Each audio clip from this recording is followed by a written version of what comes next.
guys, I'm Captain Foley. Welcome back to Fleetyard's mission briefing. I am joined, of course, by Commander Coggins. Hello, back in the Orville universe today. That's right. We're going to be taking a look at something we saw very early on, unexpectedly, kind of in our world, in our universe. But anyway, we're going to be looking at the Orville Shuttle today. So, pretty cool little design. And obviously referring to it being seen on the motorway and then it going viral, and then neither of us believed it was. Look at Discovery's new shuttle. I'm like, it's not Discovery. No. I can tell you that right now. I said that from the very beginning. So yeah, and then we found out what it was really for, and it definitely fits the Orville universe. So yeah, that was our first reaction. But seeing it in the show, though, what was your first reaction to its design and its groove? Because it is something unique and yet pretty familiar.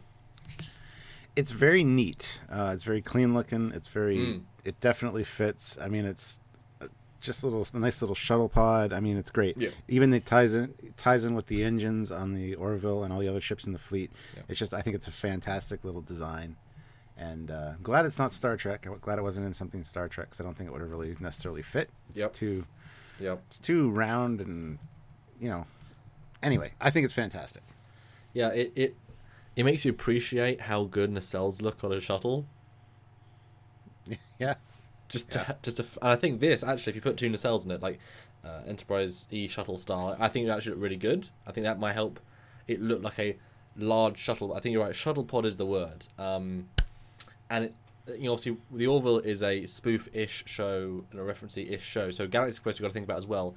Their shuttle was a very distinct take on it. This is a bit more integrated with the shape of the ship. I think you're absolutely right. My favourite detail is the engines, how it's got the exact same grills, which make me think that they're not the FTL, because this has the exact same thing. They're the impulse drives. I think those two bottom pieces of the Orville are the FTL, is the term. Anyway, so impulse, but I love how that all integrates very neatly. Yeah, it's very, very simple. I think part of why it's so simple is that it is a physical miniature. They built a real one, as we know, which I absolutely adore. And it definitely, the TOS shuttle from Star Trek in the 60s, they had a physical prop, but it was a different size to the internal set, and you can't really rectify the two properly. This actually is the same size inside and out, I believe. Well, it's very small. I think maybe looks small slightly externally.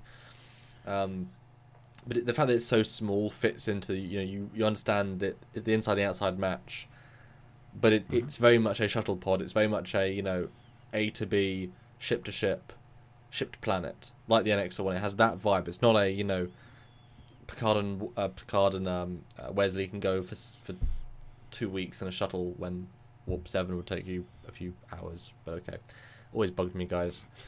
Always bugged me. So it's kind of it's a shuttle pod. It feels like to me. That was a long ramble, Stuart. What do you think about my thoughts? I'll sum it up nice and short and sweet. I agree. All right, so moving on to the next picture. This is a shot of the internals, and I think you're right. I think the internal set is based on the outside dimensions. There's not a lot of extra or superfluous room in there. There looks like there's a little section in the back. There could be a computer console or a closet, something maybe that we don't see. Yeah. We'll get into that a little bit later. Yeah. But it's pretty straightforward. It's just seating. It's almost like a minivan. Just a little bit wider. Got room for an aisle down the middle. So just basically for transportation. And I love the racing Recaro seats there that they got. Those are pretty cool.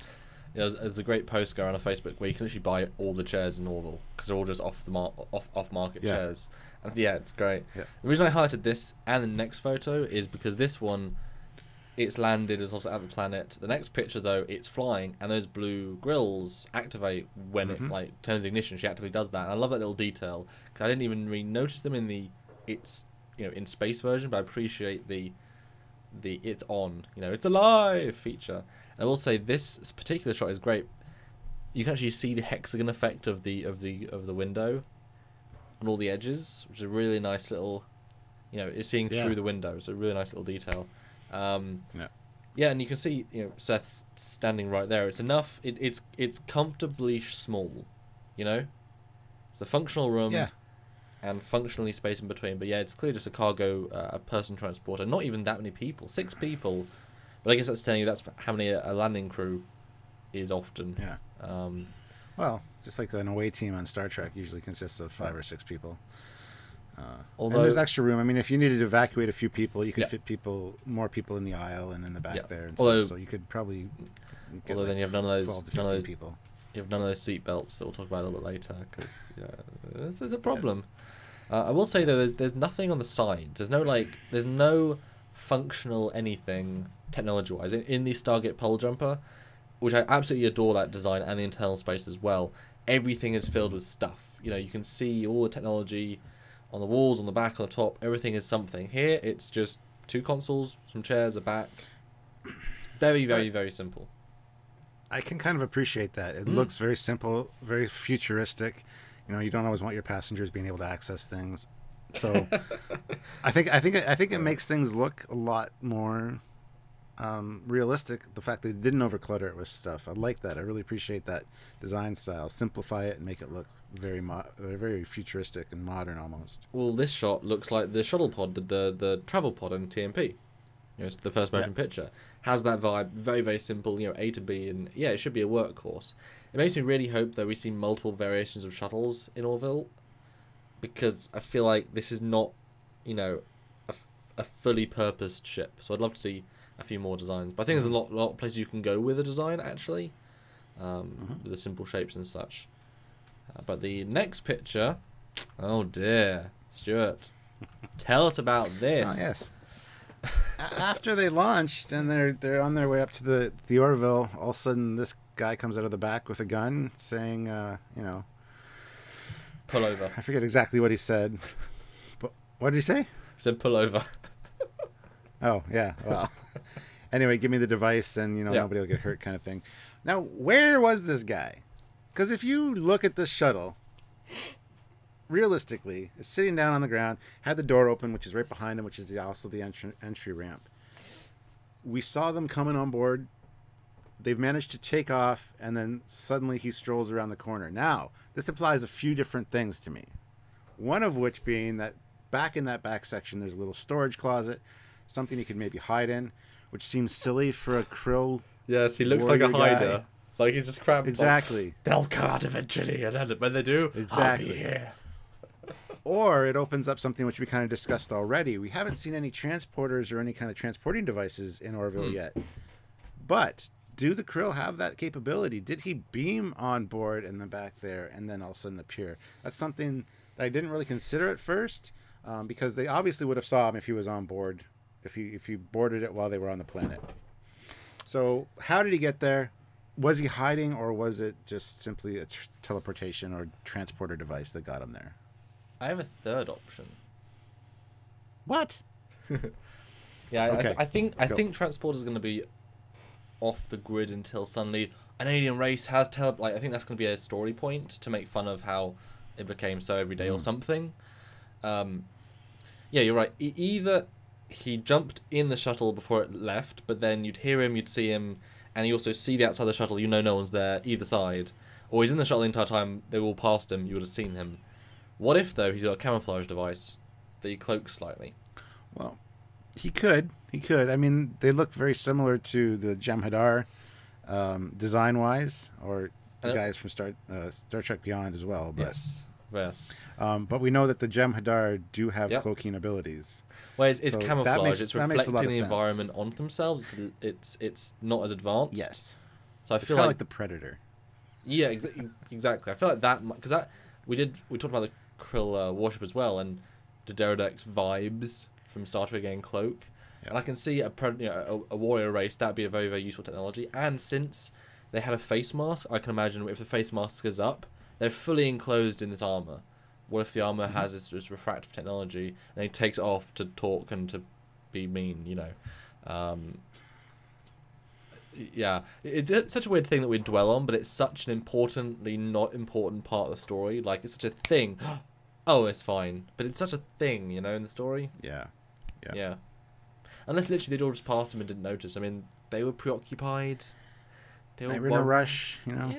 I mean, he's just like this. He was... He's holding his breath and telling about him. Or maybe there's a toilet back there. He was using the toilet and they all ran by him and he's like, oh, shit. Cool. Yeah, yeah. I don't know. Yeah, Anyway, the next picture though is a reverse shot, and this this makes me laugh though. I love the window. I love the organic curve. Brilliant. But the little consoles are literally two little like brick consoles just sticking out of the thing. Button, button, button, button, button. So basic. So vanilla. I love it. Yeah, I like it as well. I think the consoles and displays, we've talked about this before, look very much like the Star Trek movie era, especially like Star Trek 6 kind of vibe, which is cool. But yeah, the fact that they're not incorporated into like the dashboard shape, which again would have been neat, but to have these raised consoles is very unique approach to it. Makes it seem a little bit more real and relatable to today's tech, even though it's 400 years in the future. It's actually even farther than Star Trek is in the future. It's interesting. It's an interesting take on design. I wouldn't have thought they would have done that. I thought they would have had like a smooth console that just had everything incorporated into it. But for such a nice looking shot, it makes the shuttle feel cheap. And it is cheap. We just mentioned how there's no internal stuff. These chairs are store-bought. I mean, it is a cheap thing. And that's fine. You know, TOS was cheap. You know, they said, no, we're having a physical internal prop. We're having a physical external prop. We're going to have this. Why not? You know, although, yeah, I don't know. I do feel like that wraparound might be a little bit longer or wider than. Oh no, the external is, yeah, because that must be on both sides of. That goes past them. It's a very odd shot because the lens is wider than you would normally be able to. It's good filmmaking, that shot. That's my summation. Nice. Yeah. So hold on, I gotta something I didn't even think of till just now. Are we safe to assume that they have a Krill prisoner now? Because the guy on board the shuttle didn't get destroyed with the ship, did he? Or did they send him over with the time thing? Yeah, I was about to say, yeah, they'll give him back to his crew. Oh no, wait, they killed everyone on the ship. They had the ship explode. Or did they? I can see that captain coming back later asking about their relationship issues. That'd be funny. Yeah, are you guys doing better now? Good. Yeah. Or with tree branches just sticking out of his arms. Like, I couldn't remove them. No. I mean, things we don't know about the race. I mean, maybe there's houses, there's sects, there's some people that are aggressive against the Union. Maybe they're scavengers. Maybe they're mercenaries. You know, maybe it's part of their laws to give the prisoner back. Yeah, I mean, we know they go back to Earth, or at least the docks. I'm sure they give them back then. I'm sure it's a prisoner exchange for a recipe. You know, fried chicken from the Krill. You know, their famous recipe. Negotiation. You know. Anyway, this is why I watch the show, not for the content, for us. No. The next shot's really cool. Is where it's landed on the planet. This was a nice scene, and I think this was probably where all the confusion started early on. I think they were probably flatbedding the shuttle to this location to film this, because the timing seems about right for when we saw those pictures to when it was released. I think that's about right. So we've solved that little minor mystery. But anyway, it looks fantastic here. And like you said earlier in the other spoiler-filled review, it would have been cool to have shuttle parking spaces. And have like one for handicapped, and have the Krill just park on it all crooked and sideways, or take up 2 spaces. That would have been hilarious. But it's an everyday thing, shuttles, especially if they have no transporters. So I would expect to see, you know, just shuttle landing stuff. I mean, I think they've done it in Star Wars a couple of times. Would have been great to see. And I love it as a physical prop, you know, and it looks really good. It's different. It's advanced. It's simple and smooth. You know, it works well. And I never noticed, but there's actually those 2 moon planet things. In the sky. I hadn't noticed that, but it's nice. It's a nice touch. Yeah, it's a nice looking shuttle. Although, how far is off? I'm assuming it hasn't landed fully yet, because I didn't obviously frame it. I don't think so. I don't think so. Not in that scene though. I think it lands right on the bottom of the shuttle. Yeah, but the next picture is a nice close up, and we get to see inside a little bit, and odd how the you know what I'm saying, the door is very leveled. You'd think flat to avoid you tripping. Oh yeah. I see what you're saying. You'd think it should be a nice flat down, but it's very physical. This also is interesting because we know, like, where was the Krill? We saw it looking back from the front of the shuttle. saw a little doorway. Is that the doorway that we see just inside there? Because if so, then it's like, well, that gets rid of any possibility of anything being to the side. If you go back to his picture, there is 2 lines of doorway. Is there? Okay. Doorway, and then there's the, like in the Type 9 shuttle and Voyager, there's a little cubby bit as well. Okay, good. Yeah, there is space for that, but it does make it a little bit longer than we think. But it means there's like 2 zones. I wouldn't be surprised if there's like you can do a force field on that bit, so you can put a space suited person to then do EVA. Because I mean they have space of the force fields anyway in the show, so it makes sense technology has that. Yeah. What do you think the 3 hexagonal little red things are? I knew you were going to ask that. I was just looking at those. I think it might just be decorative, but at the same time, I was thinking, oh, well, everything else is so sleek and smooth and, not really marked up. So maybe it's got some kind of deflector grid system, or those are the emitters. I don't know. I know we mentioned in a previous episode that the different, science, medical, whatever, they actually have different patches, and the gears was for engineering. Or if that's to signal this is an engineering shuttle, or a transport shuttle, rather than other sorts of shuttles. Yeah. Well, could be, yeah. All right, so the next picture is them just exiting the shuttle. You get to see some height there on the shuttle. Now we know that Seth MacFarlane can stand up inside and still have quite a bit of headroom. So this almost looks too short for the shuttle being... And we know she's the smallest of all of them. Is she actually having to bend, or is she just... Maybe the like door hatch goes down, but... that's interesting. I'm sure it's like... I mean, the Millennium Falcon real physical set, the outside is like 2/3. I'm sure this is like 2/3, 4/5, So close, it's so close, but not exactly, because why build it fully to scale, You might as well just film... I mean, if you saw how much room was in the inside, there's a lot of just excess room. Yeah, interesting though. Just it looks odd, to be honest. Yeah, a little bit. The next picture though is it crashing. I just want to just highlight. Yeah. Thank you, Star Trek 5.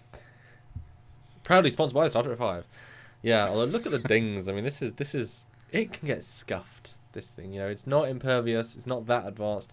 It's some good buffing, but actually survives pretty well considering it just crashes.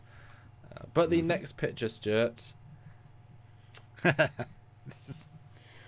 actually laughed out loud when I was watching this the first time, and I looked at Sylvia and I started writing it down. They have seatbelts! Exclamation point! Exclamation point! Exclamation point!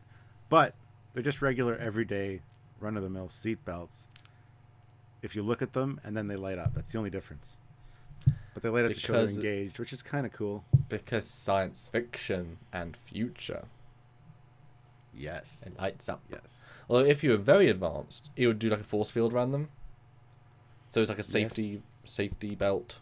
Like in in the Animated series, you've got environmental belts that give a force field around the body. That's but it's a nice feature to have on a shuttle for sure. I don't know if the main ship does. I want to see if the captain's chair maybe has one. That'd be funny. One that shows up. I don't know. But if you're Star Trek fans, you know what we're talking about. Yep. That's all I'm saying. Yep. Next shot is it leaving the shuttle bay, and you get to see the force field. Same as TNG. Once the doors open, there's a force field in place, keeping the harshness of space outside, and the shuttle can pass through it, no problem.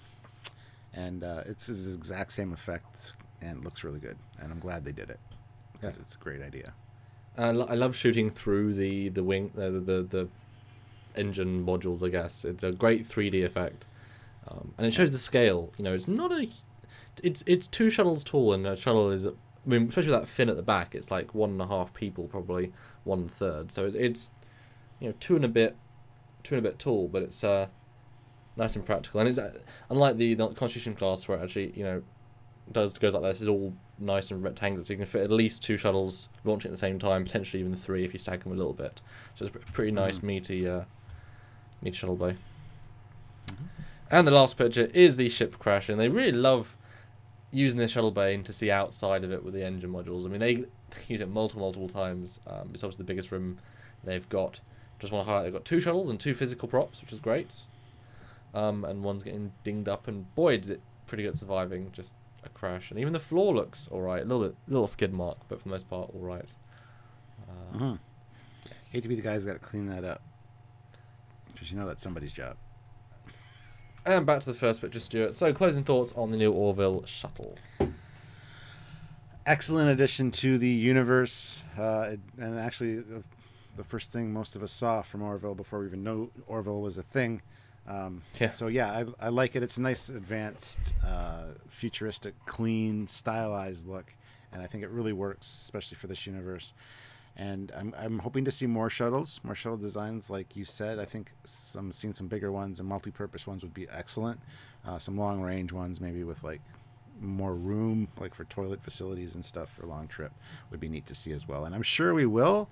I'm hoping we will anyway. This seems more like just a car to drive yourself down to the planet. Yep. Because I don't think they have transporters or teleporters of any kind. So it works fine for what it is, and it's a very cool little design. So awesome. Yeah, I mimic most of those thoughts, but I will say I think, you know, the ship in a bottle episode we have a lot of the time in Star Trek, but we also have them in shuttlecrafts occasionally. I feel like we have at least one episode where a character or two is stuck in the shuttle. It's going to be like a minivan. You know, they've got seatbelts, and there's so many little tie-ins to that. I think that will be one of the sort of themes. It's like they're the car's stuck or the car's stalled. You know, that'll be one of the jokes they make. It's just getting on each other's nerves. Car. Yeah, it's just a future car, which makes a lot of sense. Especially if there aren't no transporters, and that is the way you travel places. You know, it's going to be as everyday as anything. You know, which I quite like. And yeah, it's a good shuttle. I want to see more variations of variety. I think you can take that design to a lot of places. I do hope this one does a kit bash with nacelles. I think it'd look quite cool. That's just me. Anyway, guys, what are your thoughts and comments? Put them below. And don't forget to, if you want to help us out, you definitely can. You can go over to Patreon. The link is in the description below. You can help us on a monthly basis there. And that's very much appreciated. Or you can head on over to Trekyards.com and click the donate button and give a one-time donation. As it all helps and helps us bringing this content to you on a regular basis. And we're looking forward to doing much more in the future. So if you can help, we'd appreciate it. Yes, and just share everywhere. And also like and subscribe to this channel and comment. All those things actually help our videos get higher up in the algorithms. So if you comment, say this is awesome, this is rubbish, I love you guys, I love Stuart's beard, whatever, or goatee thing, it actually helps the channel. So be part of the conversation, let us know, and we're looking forward to seeing the next Orville episode, which is very, very soon. And more Trekyards or Fleetyards about that. So I think this is the start of a good long journey, Stuart. It's sort of a great friendship, a great partnership with the Orville, I guess. Yes. Anyway, so until next time, guys, join us for more great stuff. We cover a lot of content. So until then, I'm Captain Foley. I'm Connor. And we'll see you guys in the future. Yeah. Bye, guys.